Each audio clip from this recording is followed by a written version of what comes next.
નમો અરિયંતાણમ નમો સિદ્ધાણમ નમો આયર્યાણમ નમો ઉવજ્જાયાણમ નમો લોય સવ્વસાહુણમ એસો પંચનમુક્કારો સવ્વપાવપણાસણો મંગલાણંચ સવ્વેસિમ પરમં હવૈ મંગલમ ચત્તારી મંગલમ અરિહંતા મંગલમ સિદ્ધા મંગલમ સાહુ મંગલમ કેવલી પન્નતો ધમ્મો મંગલમ ચત્તારી લોગુત્તમા અરિહંતા લોગુત્તમા સિદ્ધા લોગુત્તમા સાહુ લોગુત્તમા કેવલી પન્નતો ધમ્મો લોગુત્તમો ચત્તારી શરણં પ્રપજ્જામિ અરિહંતે શરણં પ્રપજ્જામિ સિદ્ધે શરણં પ્રપજ્જામિ સાહુ શરણં પ્રપજ્જામિ કેવલી પન્નતં ધમ્મં શરણં પ્રપજ્જામિ મંગલં ભગવાન વીરો મંગલં ગૌતમ પ્રભુ મંગલં સ્થૂલભદ્રાદ્યા જૈન ધર્મોસ્તુ મંગલં અંગૂઠે અમૃતવસે લબ્ધિતણા ભંડાર શ્રી ગુરુ ગૌતમ સમરીએ વાંછિત ફળદાતા અચિંત ચિંતામણિ કલ્પ સાખીને વિશુદ્ધ સદ્બ્રહ્મ સમાધિશાલિને દયાર્ણવાયાર્થિતદાયિને સતામ નમો નમઃ શ્રી ગુરુને મિસૂરે નમો નમઃ શ્રી ગુરુને મિસૂરે નમો નમઃ શ્રી ગુરુને મિસૂરે. તીર્થંકર પરમાત્મા દેશના આપે કે ગણધર ભગવંતો દેશના આપે કે ગુરુ ભગવંતો વ્યાખ્યાન આપે તો એમાં સબ્જેક્ટ 3 હોય. એક તત્વની વાત હોય, જે વ્યાખ્યાનમાંથી તમને જીનશાસનનું કોઈ તત્વ ન મળે તેને વ્યાખ્યાન કહેવું કે કેમ એ સવાલ ઊભો થાય. એટલે જીનેશ્વર પરમાત્માના પ્રવચનની અંદર પ્રભુની દેશનામાં ગણધર ભગવંતો પણ દેશના આપે. તીર્થંકર પરમાત્માની દેશના પૂર્ણ થાય ને પછી ગણધર ભગવંતો પ્રભુની પાદપીઠ ઉપર બિરાજમાન થઈને દેશના આપે. ગુરુ ભગવંતો પ્રવચનની પીઠિકા ઉપરથી દેશના આપે, વ્યાખ્યાન આપે. પણ એ વ્યાખ્યાનની અંદર સબ્જેક્ટ એક તત્વની વાત આવવી જોઈએ. દરરોજ 3 સબ્જેક્ટ આવે એવું ના હોય, અલગ અલગ વાતો પણ આવે. પણ ક્યારેક તત્વજ્ઞાનની વાત આવે, જીનેશ્વર પરમાત્માએ કહેલા બતાવેલા તત્વ, એની વાતો, પરમાત્માની વાતો પ્રવચનમાં આવે તો તત્વાનુવાદ, તત્વવાદની વાત આવે. બીજી વાત વિધિની વાત આવે કે પરમાત્માની પૂજા આ રીતે કરવી, પ્રતિક્રમણ આ રીતે કરવું, સામાયિક આ રીતે કરવું, એનો વિધિ આ છે, ગુરુવંદનનો વિધિ આ છે. આ પ્રમાણે વિધિની વાત પણ પ્રવચનમાં કરવામાં આવે. કારણ કે બધાને બધો વિધિ બરાબર આવડતો હોતો નથી. એટલે ગુરુ ભગવંત ક્યારેક એની વાતો પણ કહે. અને ત્રીજી વાત ચરિતાનુવાદ, એટલે કે કોકના જીવન ચરિત્ર પણ કહે. પરમાત્માની દેશનામાં પણ આ સબ્જેક્ટ આવે, ગણધર ભગવંતની દેશનામાં પણ આવે, ગુરુ ભગવંતના ઉપદેશની અંદર પણ આ ચરિત્રની વાતો આવે. ચરિત્ર એવા મહાપુરુષોના હોય કે જેનાથી બીજાને આલંબન મળે. આમ દેશનાના 3 પ્રકાર: તત્વવાદ, વિધિવાદ અને ચરિતાનુવાદ. તત્વવાદ વિધિવાદ અને ચરિતાનુવાદ. એ રીતે આત્માનો પરમાત્માની સાથે યોગ કરાવનાર ત્રણ બાબતો. આત્માનો પરમાત્મા સાથે યોગ કરાવનાર ત્રણ બાબતો. બધાને બધી બાબતમાં રસ ન પડે. દરેકની રુચિ અલગ અલગ હોય. કોકને સાયન્સમાં ઇન્ટરેસ્ટ આવતો હોય, કોકને લેંગ્વેજ ઇંગ્લિશમાં ઇન્ટરેસ્ટ આવતો હોય, કોકને મેથ્સમાં ઇન્ટરેસ્ટ આવતો હોય. દરેકને અલગ અલગ સબ્જેક્ટ. એમ દરેકની ભૂમિકા અલગ અલગ હોય. એ પ્રમાણે પરમાત્મા તત્વ સાથે આત્માનું જોડાણ કરાવનાર પણ ત્રણ તત્વ છે. એક ભક્તિ યોગ. પરમાત્માની ભક્તિ કરવાથી સીધું જોડાણ પરમાત્મા સાથે થાય, ભક્તિ યોગ. અને આ માર્ગ, આ યોગ સરળ પણ છે અને એ બધાને રૂચે પણ ખરો, કારણ કે એમાં હળવા થવાનું છે. એમાં હળવા થવાનું છે. એટલે ભક્તિ યોગ એ પરમાત્મા સાથે આપણને જોડી આપે છે. આ એક યોગ. બીજો યોગ વૈરાગ્ય યોગ. બીજો યોગ એ થોડો કઠિન છે. વૈરાગ્ય યોગ કઠિન છે, કારણ કે એમાં અનાદિકાળથી જે આત્માએ ભેગું કર્યું છે, જેના પ્રત્યે આસક્તિ રાખી છે, એ બધાને છોડવાની વાત છે. બહુ કઠિન છે.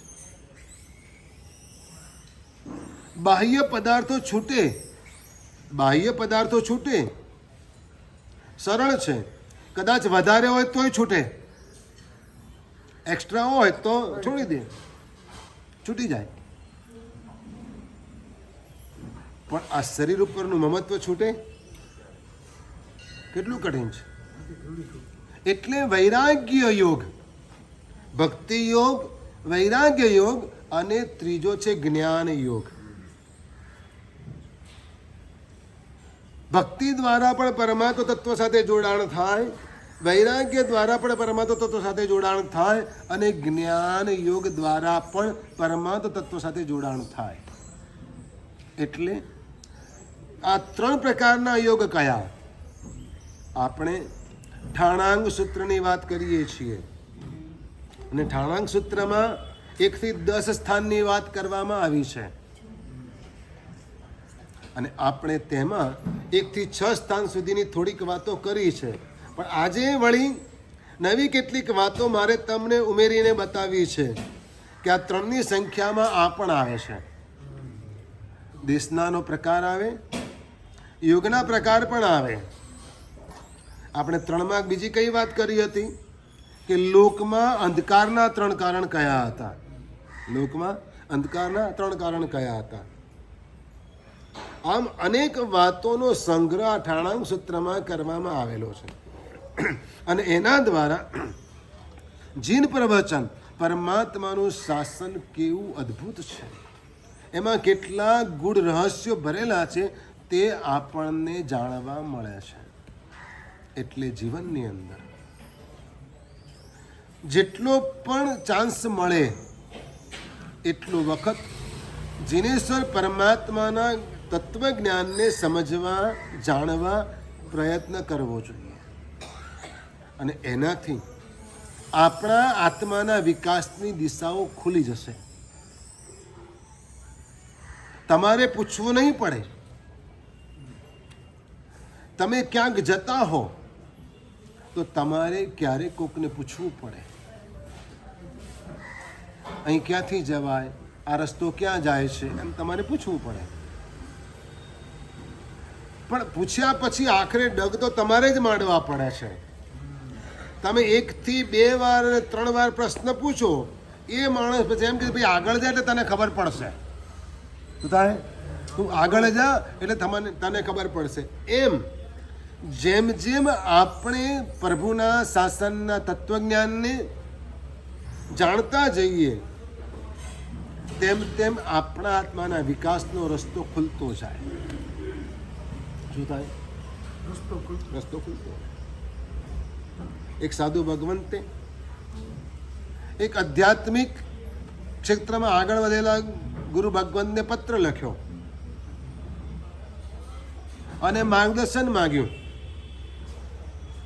2 મહિના સુધી પત્રનો જવાબ ન આવ્યો. એટલે પેલા સાધુ ભગવંતે પેલા ગુરુ ભગવંતે ફરી પત્ર લખ્યો. જવાબ આવ્યો. શું જવાબ આવ્યો તમને ખબર છે? કે ખરેખર આ વિષયમાં તમારે જાણવાની તત્પરતા કેટલી છે, ભૂખ કેટલી છે, એ જોવા માટે મેં તમને જવાબ નહોતો આપ્યો.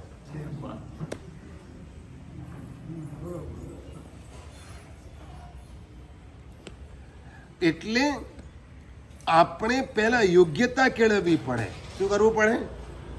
અને ત્યારે આપણને કંઈક મળે. એમને મળે ને તો પચે નહીં, અજીર્ણ થઈ જાય.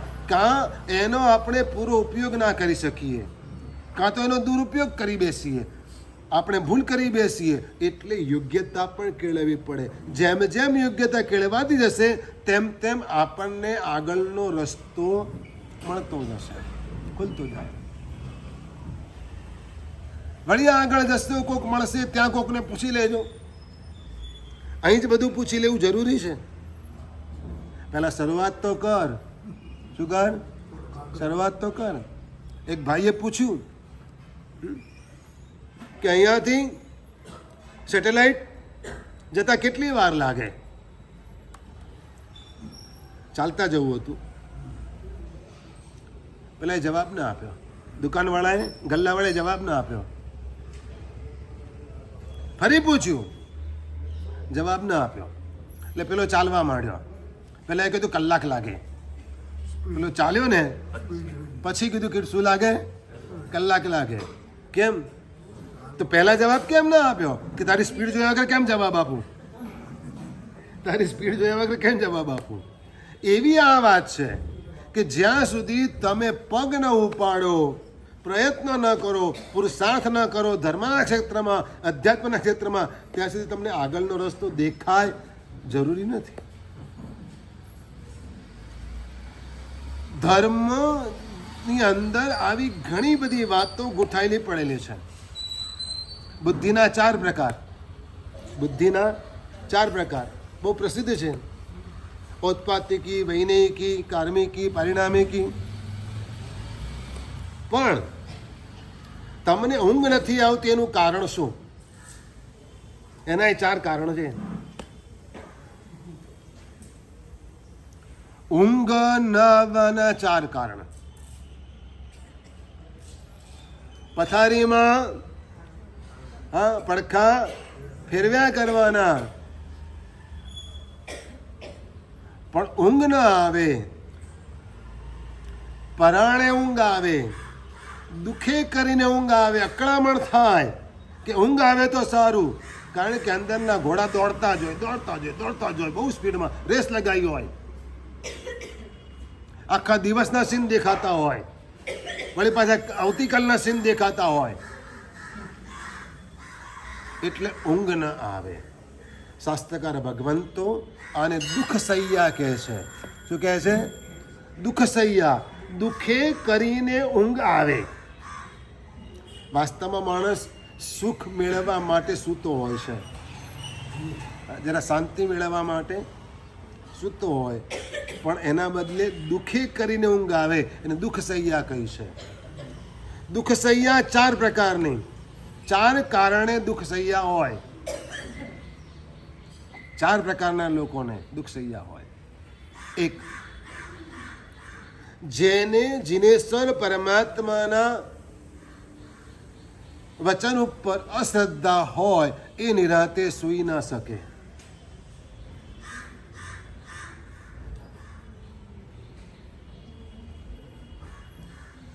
હવે જાતને તપાસી લેજો. શું કરજો? જેને પરમાત્માના વચન ઉપર શ્રદ્ધા ના હોય, અશ્રદ્ધા હોય, એ દુઃખ સૈયાનો ભાગી થાય. એને નિરાતે ઊંઘ ન આવે. નહીં તો મારા કર્મમાં હશે ને એ પ્રમાણે થશે એમ વિચારી નિરાતે સૂઈ જાય.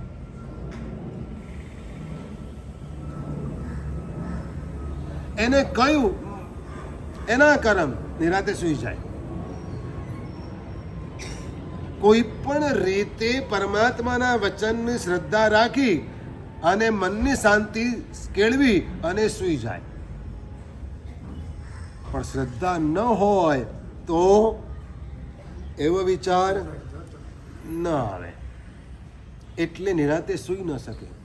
જીનેશ્વર પરમાત્માના વચન ઉપર અશ્રદ્ધા હોય તો નિરાતે ઊંઘ આવે નહીં, એને દુઃખ સૈયા કહેવાય. બીજી વસ્તુ, પોતાની પાસે છે, પોતાને પોતાના નસીબ પ્રમાણે મળે છે, પણ છતાંય બીજાને મારા કરતાં વધારે મળે છે ને, એટલે બીજાને મળતા લાભની અપેક્ષા વાળાને ઊંઘ ન આવે.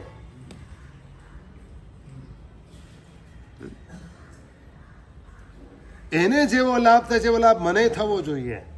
શું થવું જોઈએ? મને કેમ ના થાય, એટલે દુઃખી, એટલે ન ઊંઘે. છે એનું સુખ અનુભવવું નથી, પણ નથી એનું દુઃખ છે, એટલે દુઃખ સહ્યા છે. પેલા એ ભગવાન પાસે માગ્યું, ભગવાનની સાધના કરી, ભગવાન પ્રસન્ન થઈ ગયા અને ભગવાન પાસે માગ્યું કે હું જે માગું એ જ્યારે પણ માગું ત્યારે મને બધું મળવું જોઈએ. ભગવાને કીધું તથાસ્તુ, બધી વાત સાચી, પણ એક કન્ડિશન કે તારા કરતાં તારા પાડોશીને ડબલ મળશે. તારા કરતાં તારા પાડોશીને ડબલ મળશે. પેલા એ મંજૂર કરી લીધું, એટલે આ જેટલું માંગે એટલું પેલાને ડબલ મળે. હવે આ જલી જલીને ખાક થઈ ગયો, હા, જલી જલીને ખાક થઈ ગયો. એટલે કે મારી એક આંખ ફૂટી જાય એવું માગ્યું, એટલે બાજુવાળાની બે ગઈ. બરાબર. પછી કે મારા ઘર આગળ મોટો કૂવો બની જાય, પેલાને ઘેર, એટલે સીધો ક્યાં જાય? કૂવામાં જ મરે. માણસ આમ દુઃખી થાય છે. દુઃખી કઈ રીતે થાય છે? કે બીજાને મળે છે, મને કેમ ના મળે? તારી પાસે છે તો ભોગવ, એ તો તું વાપરી શકતો નથી. દુઃખ સહ્યાનું કારણ એક આ પણ છે કે બીજાને મળતા લાભની ઈચ્છા. ત્રીજું કારણ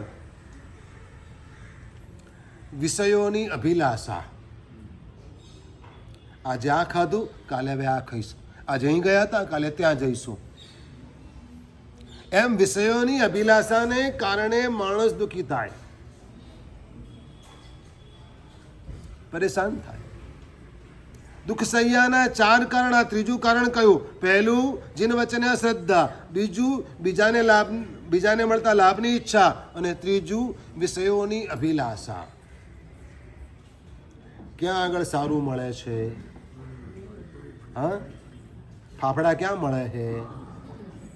તો સવારના પોરમાં લેવા જઈને 6 વાગ્યાનો ઊભો રહી જાય, લાઈન લગાડે. શું કરે?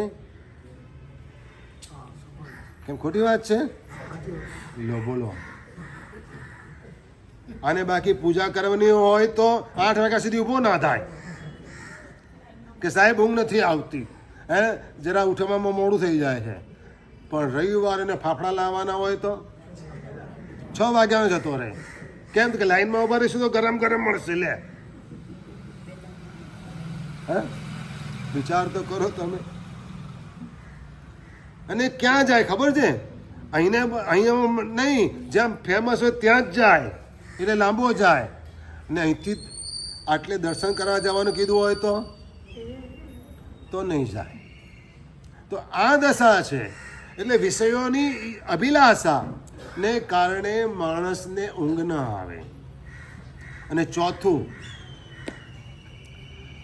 મેકઅપ કરવાની લાઈમાં પણ ઊંઘ ન આવે.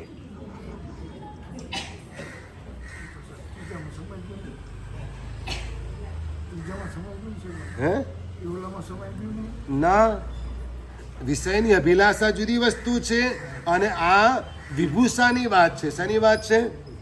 વિભૂષા. હું શબ્દ મેકઅપ બોલું ઇંગ્લિશમાં, બાકી વાત તો વિભૂષાની છે. શું છે? એટલે કે શરીરની શોભા, ટાપટીપ. આમ સૂઈ જઈશ તો આમ થશે, આમ સૂઈ જઈશ તો આમ થશે, એટલે મારે આમ જ સૂવું છે, એટલે એને ઊંઘ જ ના આવે. અકળામણ અનુભવે. મહેંદી મૂકી હોય તો કેવી ઊંઘ આવે? હવે જો કે રસ્તા બદલાઈ ગયા, સિસ્ટમો બદલાઈ ગઈ એટલે કામ પતી જાય છે, પણ નહીં તો શું થાય? માથે મહેંદી મૂકીએ તો ઊંઘી જાઓ. પછી એક દાખલો આપું છું, પછી સુવાય? આટા જ મારવાના ને. મતલબ કે વિભૂષાને કારણે માણસ દુઃખી થાય. વિભૂષા કરવાની ઈચ્છા. શેની ઈચ્છા? વિભૂષા કરવાની ઈચ્છા, શરીરની શોભા વધારવાની ઈચ્છા, અને એને કારણે માણસ દુઃખી થાય, નિરાતે સુવે નહીં. આ દુઃખ સહ્યાના 4 કારણ. આ 4ને દુઃખ સહ્યા કહી છે. શેને? આ 4ને દુઃખ સહ્યા કહી છે. પણ શાંતિ જોઈતી હોય તો 4 પ્રકારે જાપ કરો તો શાંતિ મળે.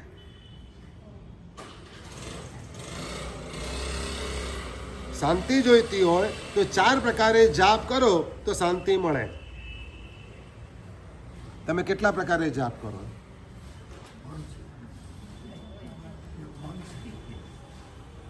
પહેલો ભાષ્ય જાપ. કયો જાપ? ભાષ્ય જાપ. બોલીને ઉચ્ચારપૂર્વક જાપ કરવો તે ભાષ્ય જાપ. એ જ શબ્દો આપણને પાછા સંભળાય. જે આપણે બોલ્યા એ શબ્દ આપણને સંભળાય. સંગીતકાર હોય ને તો એ પોતાની આગળ એક મોનિટર રાખે. પોતે માઇકમાં બોલતો હોય, ગાતો હોય, અને પોતાની આગળ એક મોનિટર રાખે, ને બાકી એના સ્પીકરો બહાર હોલમાં છૂટા રાખ્યા હોય. હોલમાં રાખેલા સ્પીકરો પબ્લિકને માટે હોય, અને મોનિટર છે ને પોતાને માટે હોય, કે પોતે કેવું ગાય છે એને સંભળાય, કે બરાબર નીકળે છે ને મારો અવાજ. તો ભાષ્ય જાપ એ મોનિટર જેવી વસ્તુ છે કે તમે શું બોલો છો એ તમારે સાંભળવાનું છે, અને એ દ્વારા મનની શાંતિ પ્રાપ્ત થાય છે. આ એક જાપનો પ્રકાર થયો ભાષ્ય જાપ. બીજું ઉપાંશુ જાપ, એટલે કે હોઠ ફફડાવીને જાપ કરવો. કૌશગમાં હોઠ ફફડાવવાના હોતા નથી, એને દોષ કયો છે. આંગળીના વેઢા પર લોગસ ગણવાના હોતા નથી, કારણ કે તમે કૌશક કરતા પહેલા બોલ્યા છો તાવ કાયમ ઠાણેનમ મોણેનમ જાણેનમ અપ્પાણમ વોશિરામી. તમે તો કાયાને પણ વોશરાવી દીધી છે, તો પછી કાયા ઉપર આમ અંગૂઠો કેમ ફરે? કાયાની મુવમેન્ટ અટકી જાય. નેચરલ જે છે એની છૂટ આપેલી જ છે. શ્વાસોશ્વાસ લેવા એમાં કાયાની મુવમેન્ટ થાય છે, તેની છૂટ આપેલી જ છે. ઉસસીયણમ નિસસીયણમ ખાસીયણમ છીયણમ જમાયણમ, એ છૂટ આપેલી જ છે. પણ બાકી આપણે પ્રયત્નપૂર્વક કોઈ મુવમેન્ટ કરવાની નથી, એટલે વેઢા ફેરવવાના આવે નહીં, હોઠ ફફડાવવાના આવે નહીં. હોઠ ફફડાવીને જાપ કરવામાં આવે એને ઉપાંશુ જાપ કહેવાય. આનાથી પણ મનની શાંતિ અનુભવાય. મનની શાંતિ અનુભવાય. ભાષ્ય જાપ, ઉપાંશુ જાપ, એનાથી ચડિયાતો માનસ જાપ.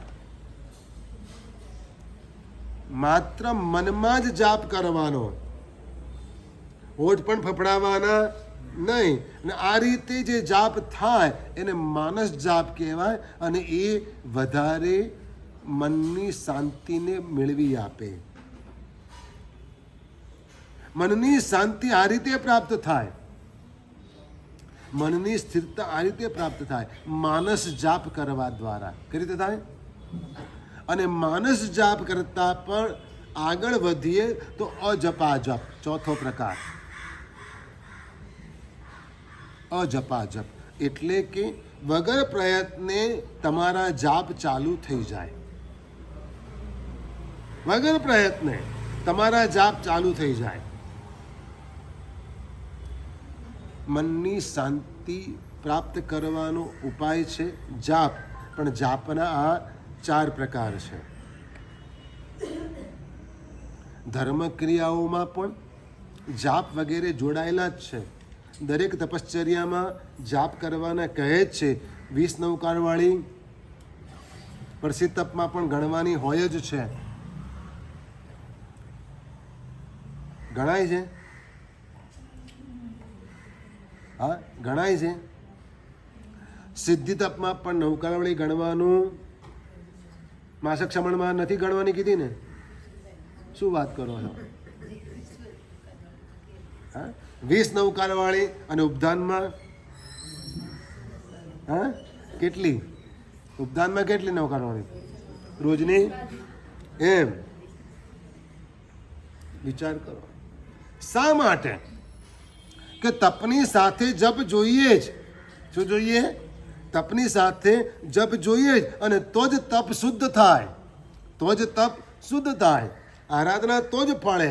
એટલે આ ભાષ્ય જાપ, ઉપાંશુ જાપ, માનસ જાપ અને અંતે જો તમે ખરેખર ઉપયોગપૂર્વક ઉપધાનમાં 20 બાધી નૌકારવાળી ગણી હોય, ફરતા ફરતા ગણો નૌકારવાળી, બાધી નૌકારવાળી ફરતા ફરતા ગણે.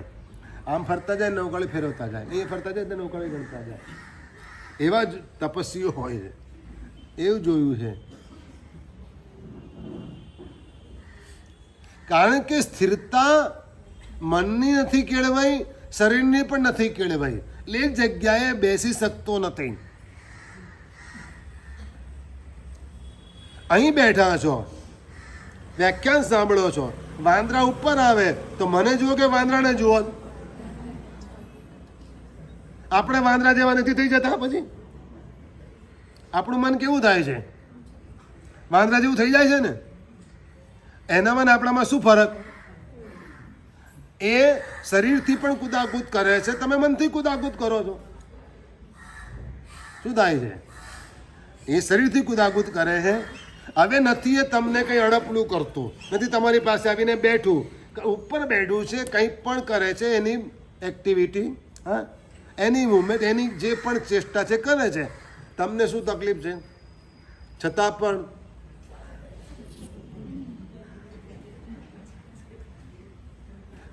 આપણું મન પણ કેવું છે?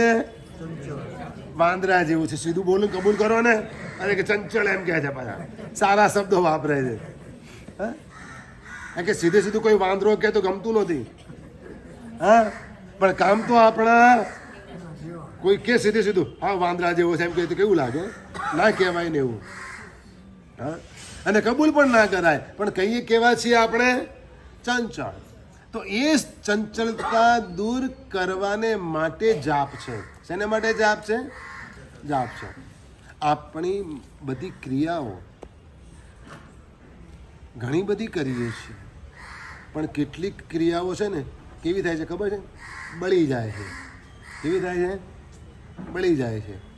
એને દગ્ધ દોષ કહેવાય.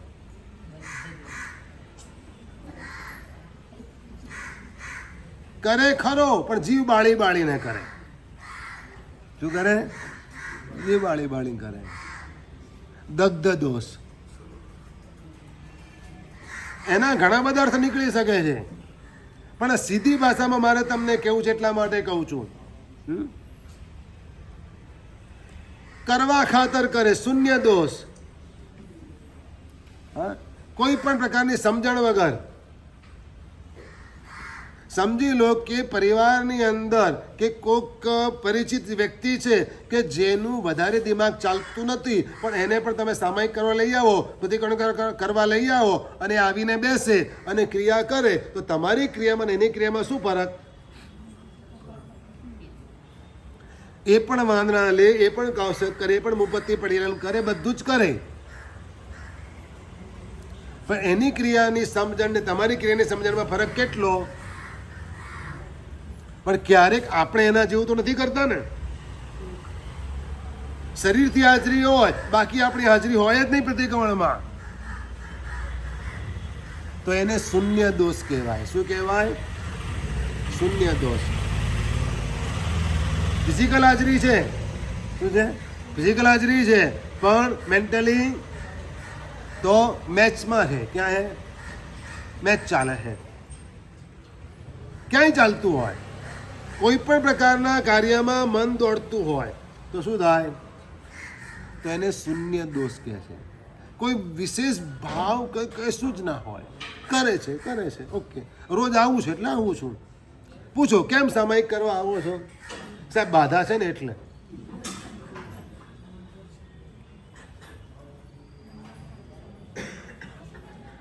વિશે ચોક્કસ જ્યારે બાધા લીધી ત્યારે સમજણ હતી, પણ અત્યારે એવા રૂઢ થઈ ગયા ને કે જેને કારણે વિશેષ કોઈ ભાવ જાગતા નથી, અને એટલે એને શૂન્ય દોષ કહેવાશે. શું કહેવાશે? શૂન્ય દોષ. એનું રિઝલ્ટ કેટલું મળશે? તો 0 મળશે. કેટલું મળશે? એનું રિઝલ્ટ કેટલું મળશે? 0 મળશે. વધારે માર્ક્સ જોઈતા હોય તો સજાગતાપૂર્વક પ્રયત્નપૂર્વક સામાયિક પ્રતિક્રમણ વગેરે ક્રિયા કરવી જોઈએ. શૂન્ય દોષ, એક દગ્ધ દોષ, બીજો શૂન્ય દોષ. કેટલાક કરે પણ અવિધિથી કરે. કેવી રીતે કરે? અવિધિ. એ અવિધિ દોષ. કેવો દોષ? અવિધિ દોષ. વિધિએ લીધું, વિધિએ બોલે શું? વિધિએ લીધું સાચે સાચ. પાછા કે વિધિ કરતા જે કઈ અવિધિ થયું હોય તો તે કર્યું શું એ તો બોલ. પાછા કે પહેલા શું બોલે છે? વિધિએ લીધું, વિધિએ પાર્યું, તો પછી હવે શું વાંધો છે? પાછું કે વિધિ કરતા જે કઈ અવિધિ થયો હોય તે વિધિમાં અવિધિ જ કર્યો હતો ને, તો અવિધિ દોષ છે. શું છે? અવિધિ દોષ છે. આપણે આપણો બચાવ શોધી કાઢ્યો છે. શું કર્યું છે? કે વિધિ કરતા જે કોઈ વિધિ થયું હોય તે કરે જાણતા અજાણતા. શું કે કર્યું હોય જાણી જોઈને જ, પણ બોલે શું? જાણતા અજાણતા કંઈ પણ ભૂલ થઈ હોય તો મિચ્છામી દુક્કડમ, એટલે જાણી જોઈને તે ગાળો દીધી હતી, હા, તે ઝઘડો કર્યો હતો, પણ છતાંય તો આ આપણે આપણા બચાવ કરીએ છીએ. આ અવિધિ છે. શું છે? આ અવિધિ છે. અને ચોથો દોષ અતિ પરિણતિ. ચોથો દોષ અતિ પરિણતિ એટલે કે ઓવર કરે. શું કરે? ઓવર કરે, થોડીક ઓવર એક્ટિંગ કરે. હા, જેથી બધાનું ધ્યાન ખેંચાય, જેથી બધાનું ધ્યાન ખેંચાય કે ઓ આ ભાઈ સામાયિક લઈ રહ્યા છે, આ ભાઈ હમણાં વ્યાખ્યાનમાં આવ્યા. ક્યારે ખબર પડે? કંઈક ઓવર એક્ટિંગ કરે ને તો. એટલે આને અતિ પરિણતિ કહેવાય. શું કહેવાય? એટલે આ બધા દોષો આપણે નિવારવાના છે, એનાથી બચવાનું છે, અને એની સાથે આપણે આરાધના કરવાની છે. ઋષભચંદ્રાનન વારીશેણ વર્ધમાન નામે ગુણ છે. 4 શાશ્વતા. આપણે 4ની સંખ્યાની વાત કરીએ છીએ. શેની વાત કરીએ છીએ? 4ની સંખ્યાની વાત કરીએ છીએ. 4 મૂળ સૂત્ર. 4 મૂળ સૂત્ર. 10 વૈકાલિક સૂત્ર, આવશ્યક સૂત્ર, ઉત્તરાધ્યન સૂત્ર અને ઓગ નિર્યુક્તિ સૂત્ર. 4 મૂળ સૂત્ર. 4ની સંખ્યામાં શું આવે તેની આપણે વાત કરીએ છીએ. ઠાણાંક સૂત્રની અંદર 1 થી 10ની સંખ્યામાં કઈ કઈ વસ્તુ આવે તેની વાત કરી છે. દેશનાના 4 પ્રકાર. દેશનાના પહેલા 3 કયા ને? આ 4 પ્રકાર. આક્ષેપણી દેશના. કેવી દેશના? આક્ષેપણી દેશના, કે આત્માને એના સ્વભાવ તરફ લઈ જાય, એના સ્વભાવ તરફ ખેંચે, એ આક્ષેપણી દેશના. અત્યારે આપણો આત્મા બાહ્ય પદાર્થો તરફ, બાહ્ય તત્વો તરફ જ ખેંચાયેલો છે મોટે ભાગે. ઇવન આ શરીર પણ બાહ્ય તત્વ છે. તમારું નામ શું? તમે કોઈ પણ નામ બોલશો તે તમારું નામ કે આ શરીરનું નામ છે? છતાં પણ એટેચમેન્ટ કેવું? કોક કદાચ તમને રમેશને બદલે રમલો કે, હે મારું નામ બગાડવાનું નહીં, શું કે? તો એમ આ બાહ્ય તત્વ સાથેનું એટેચમેન્ટ છે. આત્મા બાહ્ય તત્વ સાથે વધારે જોડાયેલો છે. એના બદલે આત્માને એના અસલ સ્વરૂપ તરફ ખેંચે, એને આક્ષેપીણી દેશના કહેવાય. આવા પ્રકારે દેશના આપે. ગુરુ ભગવંતો પ્રવચન પ્રભાવક એવા ગુરુ ભગવંતો હતા કે જેઓ તમારા મનની અંદર, શ્રોતાઓના મનની અંદર એવા ભાવ પેદા કરી શકતા હતા. આમ રાજા બપ્પા ભટ્ટશ્રી મહારાજને પોતાના ગુરુ માને અને બપ્પા ભટ્ટશ્રી મહારાજ સરસ્વતી માતાની સાધના કરીને એમની કૃપા પ્રાપ્ત કરી ચૂકેલા. આજે પણ તેમનું રચેલું સ્તોત્ર બધા જ સાધુ સાધી જે ભગવંતો અને આરાધકો એનું સ્મરણ કરે છે અને પઠન કરે છે. સાક્ષાત હતા જાણે સરસ્વતી માતા તેમને, એટલે એમની જીભ ઉપર જાણે સરસ્વતી રમતી હોય ને એવી દેશના એમના મુખમાંથી નીકળતી. આમ રાજાએ એક દિવસ પોતાના ગુરુ મહારાજને પૂછ્યું કે ગુરુ મહારાજ, આપનું પ્રવચન આટલું સુંદર છે કે આપ જે રીતે જે ભાવથી દેશના આપો એવા ભાવ અમારા મનમાં પ્રગટ થઈ જાય છે. આપ જેવી પ્રેરણા કરો એ કાર્ય કરવાના અમારા ભાવ થઈ જાય છે. તો આપના જેવા બીજા કોઈ ગુરુ ભગવંતો ખરા? અને બપ્પા ભટ્ટશ્રી મહારાજે પોતાના ગુરુ ભાઈઓ ગોવિંદ સુરી અને નંદ સુરીનું નામ આપ્યું. કોનું નામ આપ્યું? ગોવિંદ સુરી અને નંદ સુરીનું નામ આપ્યું. અને ત્યાં જ પેલો આમ રાજા ગુપ્ત વેશે પહોંચી ગયો. શું થયું? ગુપ્ત વેશે પહોંચી ગયો. વગર કીધે, પોતાના ગુરુ મહારાજને કયા વગર ત્યાં ગયો અને ત્યાં ચાલુ વ્યાખ્યાનમાં એન્ટ્રી કરી. હવે વ્યાખ્યાનની અંદર વિષય ચાલતો તો વૈરાગ્યનો, પણ વૈરાગ્યના વિષય સુધી લઈ જવાને માટે એ ગુરુ ભગવંતો તે વખતે શૃંગાર રસનું વર્ણન કરતા હતા. શેનું વર્ણન કરતા હતા? શૃંગાર રસનું વર્ણન કરતા હતા. આમ રાજાનું તો મૂડ આઉટ થઈ ગયો. આ સાધુ છે કે કોણ છે? આવી બધી વાતો એમને ક્યાંથી ખબર પડે? આ બધું ક્યાંથી બોલે છે? એટલે તો નીકળી ગયા.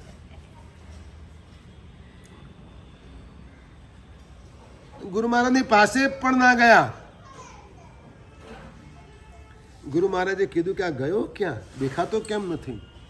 તપાસ કરી તો વાતની ખબર પડી.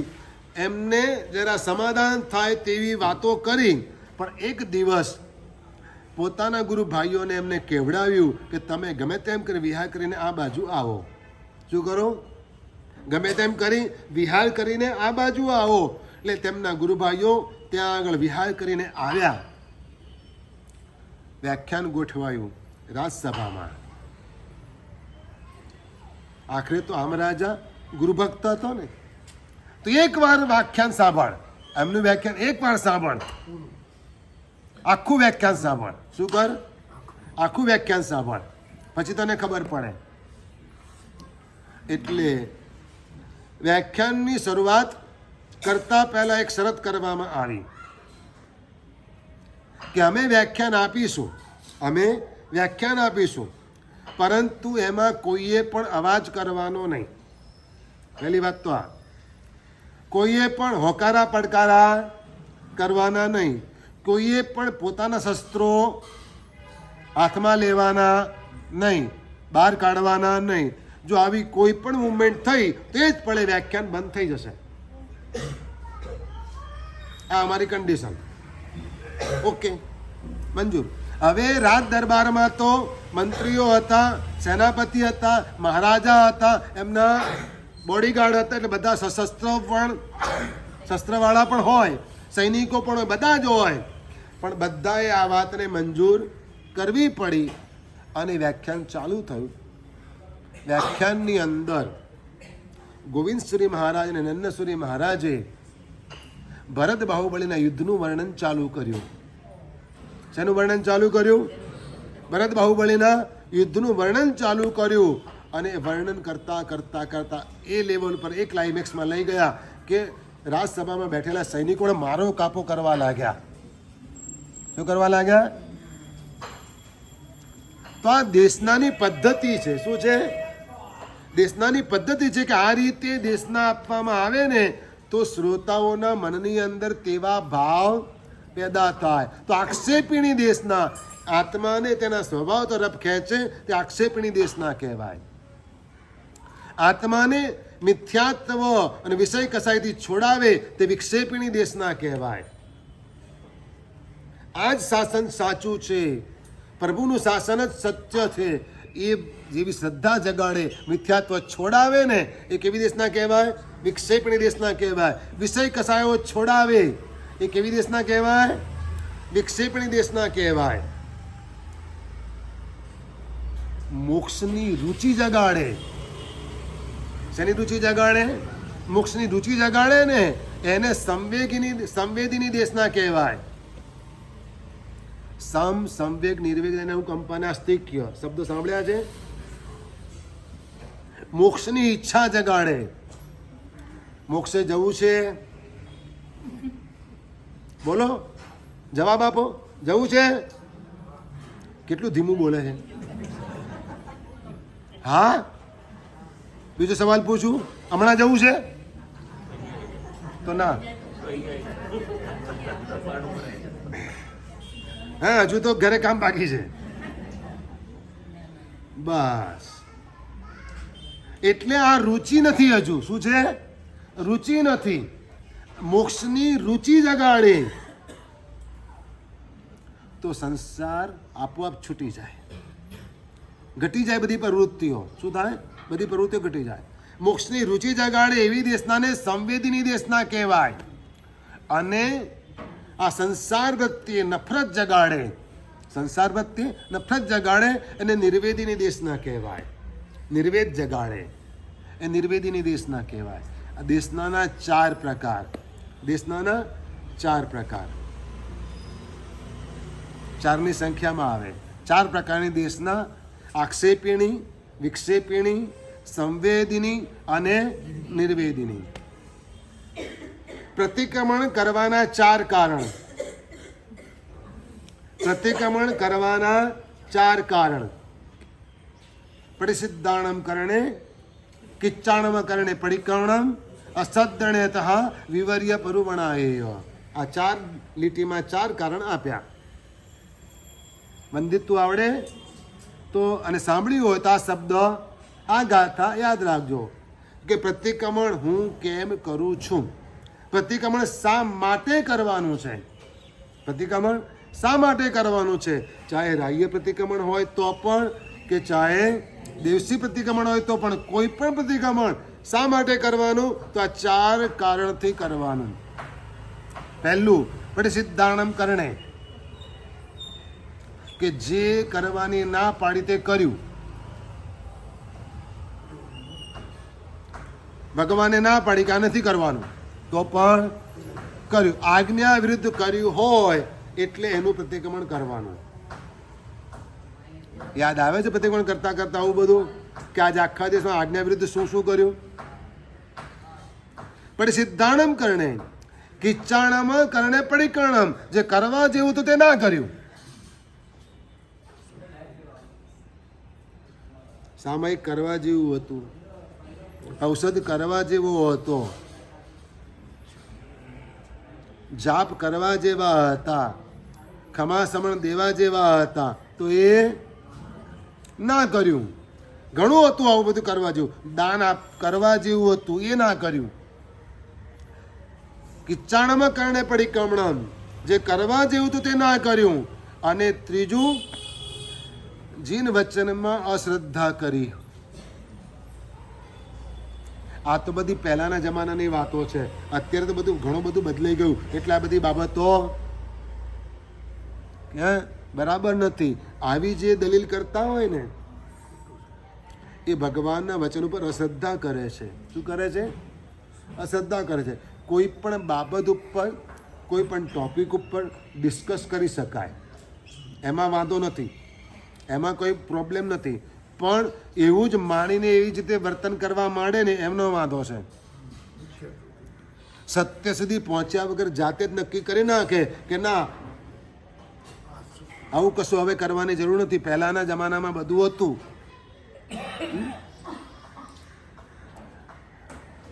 તે વખતે રાત્રે લાઇટો નહોતી. અત્યારે તો કેટલી બધી લાઇટો હોય છે, એટલે રાત્રે ખાવામાં કંઈ વાંધો નહીં. અને ચાલુ કરે અને ચાલુ રાખે તો એ ભગવાનના વચન ઉપર શ્રદ્ધા છે. શું છે કારણ? કે રાત્રિને ખાવાની ડૉક્ટરો પણ ના પાડે છે. તમારા હીરો લોકો પણ કેટલાક ના પાડે છે. એ લોકો પણ જૈન ધર્મના સિદ્ધાંતોને ક્યારેક કેટલાક અંશમાં ફોલો કરે છે. સમજો તમે. આયુર્વેદમાં પણ ના પાડે છે કે સૂર્યાસ્તની 2 ઘડી પહેલા વાપર્યું હોય તો એ પાચન થાય, સુધાય.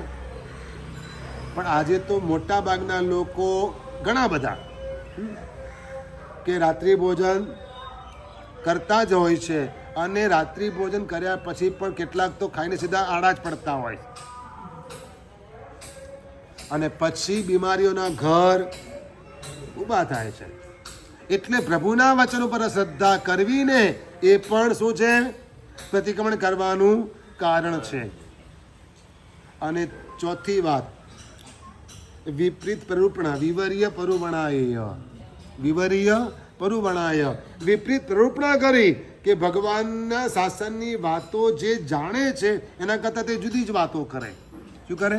પાછું બીજાને કે પોતે માને છે તો ખરો અવળું, પણ એ વાત પછી બીજાને કરે કે હવે તો ઉકાળેલા પાણી કરતા એક્વાગાર્ડનું પાણી એકદમ પ્યોર આવે. કે શું કે સાહેબ તમે લેબોરેટરીમાં ચેક કરાવો. શું કે આજે અમને ચેલેન્જ કરે કે ઉકાળેલા પાણી કરતાં એક્વાગાર્ડનું પાણી એકદમ ક્લીન હોય, ચોખ્ખું હોય, પ્યોર આવે. વિવર્ય પરુવણાય, આ વિપરીત પ્રરૂપણા છે. શું છે કારણ? કે ભગવાને કહેલી વાતોને બહુ ઊંડાણપૂર્વક જાણી જ નથી. ભગવાનના શાસનની વાતોને ઊંડાણપૂર્વક તલસ્પર્શી રીતે જાણ્યા પછી તુલનાત્મક સ્ટડી કરી શકાય છે. શું કરી શકાય છે? હા, એના પ્રયોગો કરી શકાય છે. ગાડાની જેમ અત્યાર સુધી લોકોએ ખાધું, ગાડાની જેમ અત્યાર સુધી લોકોએ ખાધું, અને હવે ડૉક્ટરો કહે છે કે આ જંક ફૂડ જે છે એ અનેક બીમારીઓના કારણ છે. કેમ?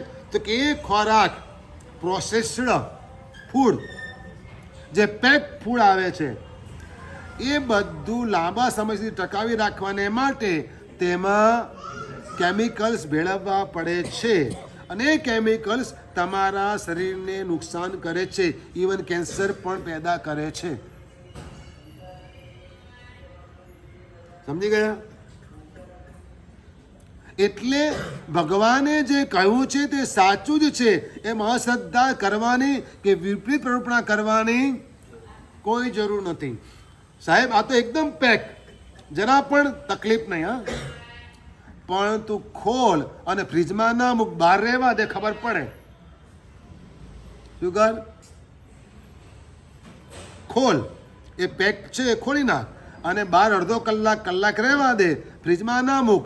ડાયરેક્ટ તરત જ ના વાપર, તો ખબર પડે કે સાચું કેવું છે, અસલ રૂપ એનું પ્રગટ થઈ જાય.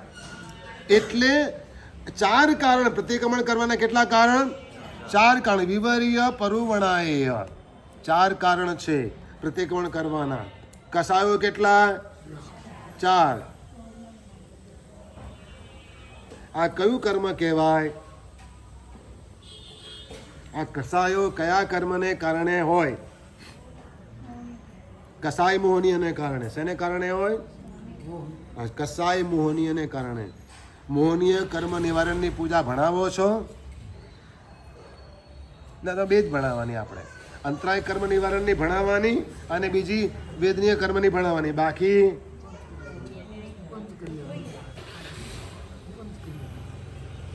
એમાં એક કથા આવે છે. મોહનીય કર્મ નિવારણની પૂજામાં એક કથા આવે છે. આપણે 64 પ્રકારની પૂજાઓમાં જે કથાઓ આવે છે એની પણ વાત સાથે સાથે કરી રહ્યા છીએ. એમાં એક કથા આવે છે નાગદત્તની. હવે ખબર પડી ગઈ. હા, નાગદત્તની કથા.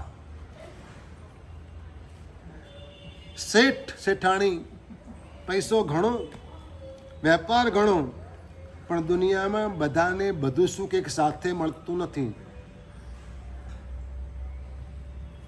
આ દુનિયામાં સંપૂર્ણ સુખી કોઈ નથી, માત્ર સિદ્ધ ભગવંતો જ છે. સુખ કેવું જોઈએ?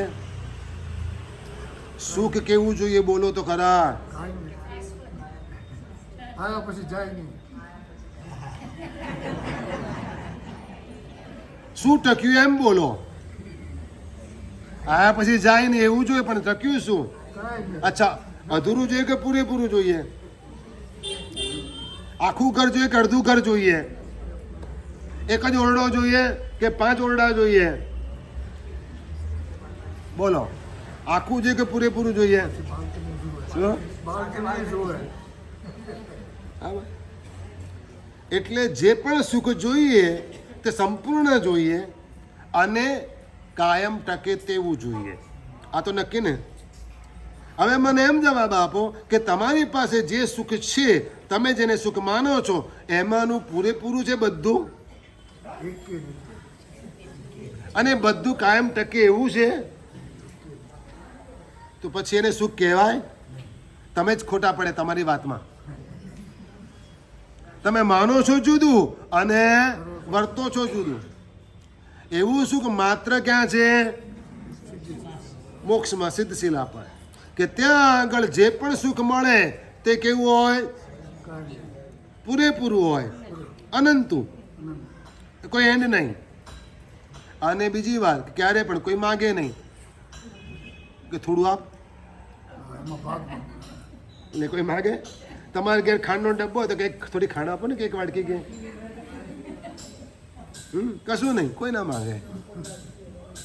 એટલે એ વાત જ નહીં, કારણ કે હોય તે બધાની પાસે પૂરેપૂરું હોય, એટલે કોઈને જરૂર પડે નહીં. પણ આ શેઠને ત્યાં તો પૈસો ઘણો, હવેલી મોટી, બધું કરું, પણ ઘરમાં કોઈ રમનારું નહોતું, બાળક નહોતું, સંતાન નહોતું. એટલે શેઠાણી અકળાય કે મને ઘર ખાલી ખાલી લાગે છે, મને ઘર ખાલી ખાલી લાગે છે. હવે શેઠે એમની માન્યતા પ્રમાણે કોકના કહેવાથી કોક દેવ દેવીની આરાધના કરી અને કોક નાગરાજની આરાધના એવું બધું કર્યું અને એમને ત્યાં ઘણા પ્રયત્ને સંતાનનો જન્મ થયો. હવે નાગરાજની કૃપાથી, નાગદેવની કૃપાથી દીકરો આવ્યો હતો, એટલે એનું નામ પાડ્યું નાગદત્ત. શું નામ પાડ્યું? નાગદત્ત એવું નામ પાડ્યું. છોકરો ધીરે ધીરે મોટો થયો. શું થયો? ધીરે ધીરે મોટો થયો. પણ એને બીજા બધા બાળકો કરતાં જુદી જ ટેવ, બીજા બધા બાળકો કરતાં જુદી જ ટેવ નાગદેવની કૃપાથી આવેલો ને, એટલે એને પણ ગાવું, બજાવવું, નાગ સર્પ વગેરે રમાડવા, આવા બધા શોખ ઊભા થયા. કેવા શોખ ઊભા થયા? બિન બજાવે. સાચી વાત કહું તમને કે બિન બજાવવાને કારણે સાપ ક્યારે પણ નાચતો નથી.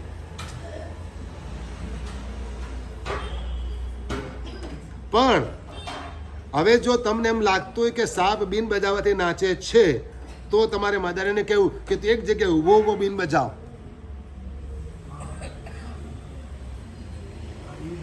સમજાઈ ગઈ મારી વાત?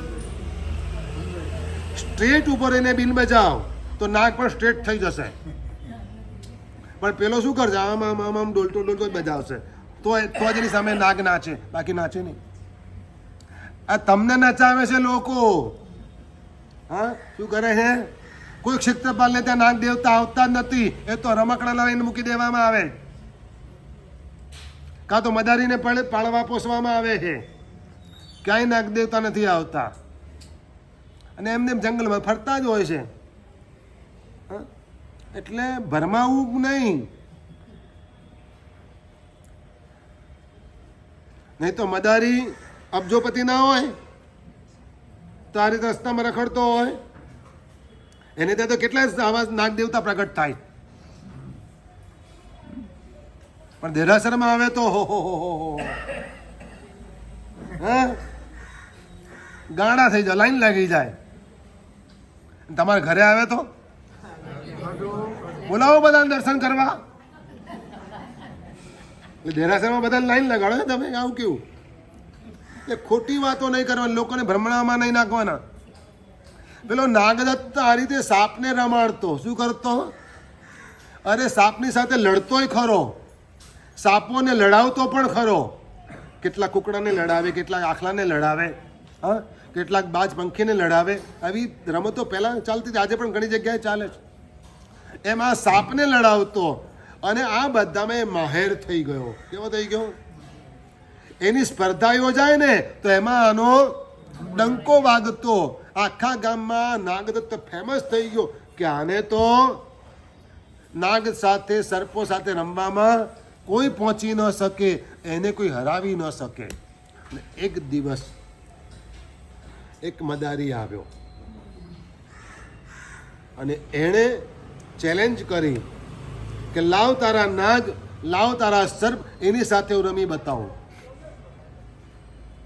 હવે નાગદત્તને અભિમાન આવી ગયું હતું કે મારા નાગ, મારા સર્પની સાથે કોઈ રમી શકે નહીં, કારણ કે એટલા હોશિયાર છે, એટલા કેળવેલા છે કે બલબાલ એની સામે હારી જાય અને પેલો બેભાન થઈને ઢળી પડે. નાગદત્તે ના પાડી કે રહેવા દે ભાઈ, મારા સાપ બહુ કેળવેલા છે, મેં બહુ જ મહેનતથી એમને પાળ્યા પોસ્યા છે, ઉછેર્યા છે, તું નકામો મરી જઈશ. પેલો કે ના, એને જીદ કરી તો નાગદત્તે ગામના લોકોને સાક્ષીમાં રાખ્યા. શું કર્યા? ગામના લોકોને સાક્ષીમાં રાખ્યા. ગામના લોકોને સાક્ષીમાં રાખ્યા. ખેલ ચાલુ થયો. પેલો નાગદત્તના સાપોની સામે રમે છે. કોઈ દિવસ નહીં, ક્યારે પણ નહીં. આજે પેલાની સામે નાગદત્તના સાપ પાછા પડે છે અને પેલાને કશી અસર થતી નથી. ઉપરથી સાપ ઢીલા પડી ગયા, સાપ થાકી ગયા નાગદત્તના. લોકો પણ આશ્ચર્યમાં, નાગદત્ત પણ ચકિત થઈ ગયો. આખરે રમત પૂરી થઈ કે ભાઈ ચલો, મારા સાપ હારે અને તને કશું થયું નહીં, તું જીત્યો. લોકોએ પણ પેલાનો જય જયકાર કર્યો. પહેલાએ કીધું મારી પાસે પણ સાપ છે. શું છે? નાગદત્ત કે ચાલ હું તેની સાથે રમું.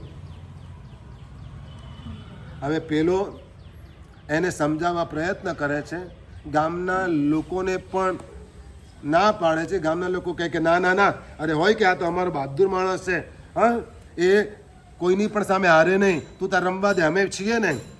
પણ શું થાય છે એનું શું સ્વરૂપ? તે અગ્રધિકાર વર્તમાન.